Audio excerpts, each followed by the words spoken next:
Hello, আসসালামু আলাইকুম। Welcome back to Nubara's world.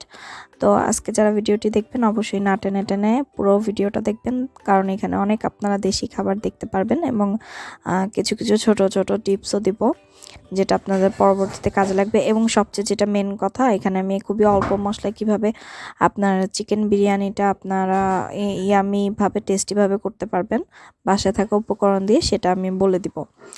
তো আমরা ভোর ৬টার দিকে গিয়েছিলাম গাছের কাছ থেকে রস কিনতে, আমি আর নুবারার বাবা, যেহেতু আমাদের বাসায় গেস্ট আসার কথা ছিল। আপনার নুবারার বাবার বিজনেস রিলেটেড কিছু ফ্রেন্ড, তো ওনারা রস খেতে চেয়েছিল নুবারার বাবার কাছে। তো এই রসটা অ্যারেঞ্জ করতে আমরা দুজনে গেলাম, যেহেতু আমিও কখনো দেখিনি এভাবে রস গাছে থেকে নামানো। তো নুবারার বাবা আমাকেও নিয়ে গেল। এরপরে এসে আমরা কিছু দোকান থেকে কিছু সদাইপাতি দরকার ছিল, তো ওগুলো কিনে নিয়ে আসলাম, যেহেতু বাসায় আমার আন্টি এবং খালাতো ভাই, আমার খালা এবং খালাতো ভাইও আসবে। তো ওই মেহমান চলে যাওয়ার পরে আমি আন্টিদের জন্য একটু রস রেখে দিয়েছিলাম যাতে ওনারা এসে খেতে পারে, এবং হোটেল থেকে পরোটা আর ডাল ভাজি এনে রেখেছিলাম, যেহেতু এত রুটি বানানো সম্ভব ছিল না। আর এই যে মুড়িটা দেখতে পাচ্ছেন, এই মুড়িটা হচ্ছে আমার খালা নিয়ে এসেছে, এটা হাতে ভাজা মুড়ি, ওনাদের ওইখানেই শুধু পাওয়া যায় এই মুড়িটা। তো দুপুরের বেলা যেহেতু আমার রান্না করতে দেরি হয়ে গেছিলো, নুবারার খিদে লেগে যাবে, এই জন্য আমি আলু ভেজে ওকে আগে খাইয়ে তারপর আমি দুপুরে রান্নার প্রিপারেশনটা নিই, যাতে ওর মানে রান্না হতে হতে ওর খিদেটা না লাগে। এখানে আমি তেমন কিছুই করিনি, জাস্ট আপনার আলু স্লাইস করে কেটে লবণ দিয়ে তেলে ভেজে দিয়েছি। তো এখানে এরপরে আমি মাংস আপনার টুকরো টুকরো করে, এটা হচ্ছে দুপুরের রান্নাটা, রাতে আমি বিরিয়ানি করব, এজন্য আমি দুপুরে মাংস আলু দিয়ে ঝোল করে রান্না করেছি, আর পাবদা মাছ ভুনা। তো ওইখানে আমি করেছিলাম হচ্ছে আলু দিয়ে ভুনা। আমরা রাতের বেলা যেহেতু বিরিয়ানি করব, তো আমরা সেই রকমভাবে দুপুরবেলা চাপ নিইনি। আর এই যে কাঁচামরিচগুলো দেখতে পাচ্ছেন, এগুলো আমার গাছের কাঁচামরিচ, অনেকগুলো হয়েছে, এখানে জাস্ট একটু দেখালাম আপনাদের। তো এখানে আমাদের চিতই পিঠা, দুপুরবেলা খুবই খিদে লেগে গিয়েছিল, আবার যেহেতু অনেক ভোরে উঠেছিলাম, তো আমি গোসলের আগেই মাংসটা যখন আমি দমে দিয়েছি তখনই আমি এগুলো খেয়েছি। আর এখানে তেমন কিছুই স্পেশাল করেনি, চালটা আপনার পাটায় বেটেই নিয়েছে। তো তারপর চিতই পিঠা আর দুধের মধ্যে খেজুরের যে অরিজিনাল যে গুড়টা আছে, নুবারার বাবা যশোর থেকে নিয়ে এসেছিল, ওই গুড়টা এখানে আপনার দিয়েছে। দুধটা ঠান্ডা করেই মিক্স করেছে, এই জন্য ছানা হয়নি। অনেকে দুধ গরম অবস্থায় গুড় মিক্স করে দেন, ছানা হয়ে যায়। তো এরপর আমি লম্বা সময় একটা ঘুম দিয়েছিলাম, সন্ধ্যাবেলা চাটা খেয়ে এরপর বিরিয়ানি প্রিপারেশনে লেগে গিয়েছি। এখানে মেজারমেন্ট কাপের 5 কাপ আমি চাল নিয়েছি, এখানে 1.25 কেজি, মানে 1 কেজির কম আছে, আর 1 কাপ দিলে 1 কেজি হতো।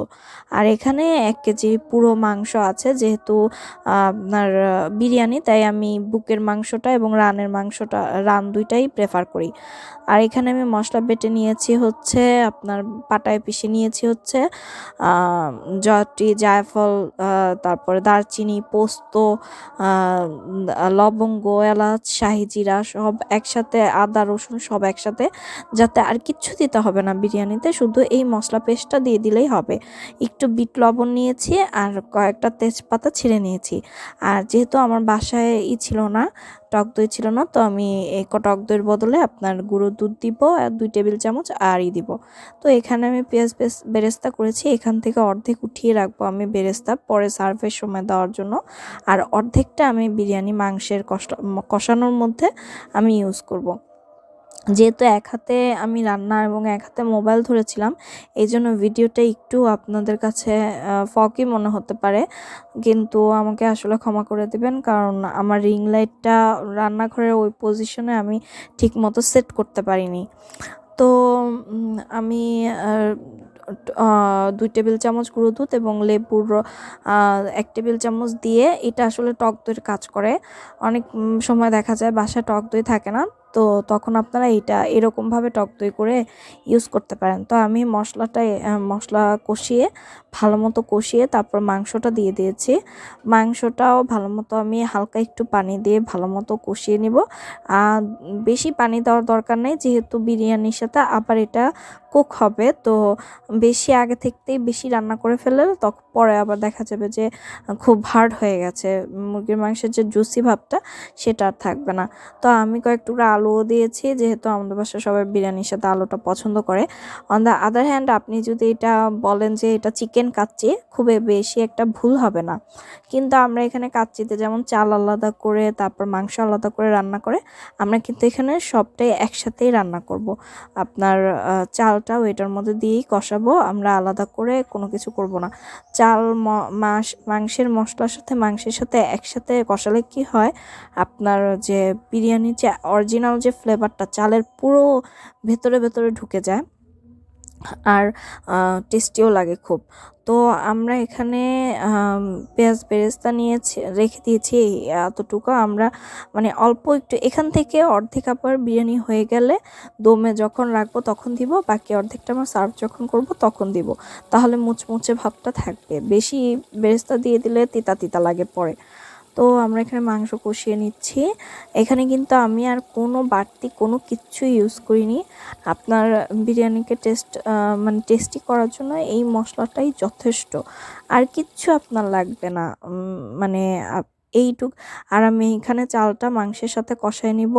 যখন বুঝবেন যে ওই তেলটার মধ্যে চালটা দিয়ে নাড়াচাড়া করতে করতে যখন দেখবেন যে চালটা একটু আঠা আঠা লাগতেছে, ঠিক তখন আপনারা পানি দিয়ে দিবেন। আমি যেই মেজারমেন্ট কাপ দিয়ে 5 কাপ চাল দিয়েছি, সেই মেজারমেন্টের হিসাবে আমার 10 কাপ দেওয়ার কথা ছিল। কিন্তু আমরা যেহেতু একটু ঝরঝরা খাই, একদম চালটা থেকে চাল আলাদা থাকতে, তো আমি দিয়েছি 9 কাপ। যারা একদম মানে একটু নরম নরম খেতে পছন্দ করেন তারা 10 কাপই দিবেন, কিন্তু আমরা একদম চাল চাল খাই। তো বিরিয়ানি অলমোস্ট হয়ে গেছে।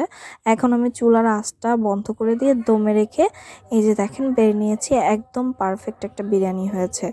তো এভাবে যদি কেউ ট্রাই করেন অবশ্যই অবশ্যই আমাকে জানাবেন কমেন্ট করে যে কেমন হলো, এবং আমার ভিডিওগুলো অবশ্যই দেখবেন। সবাই ভালো থাকবেন, সুস্থ থাকবেন। আসসালামু আলাইকুম।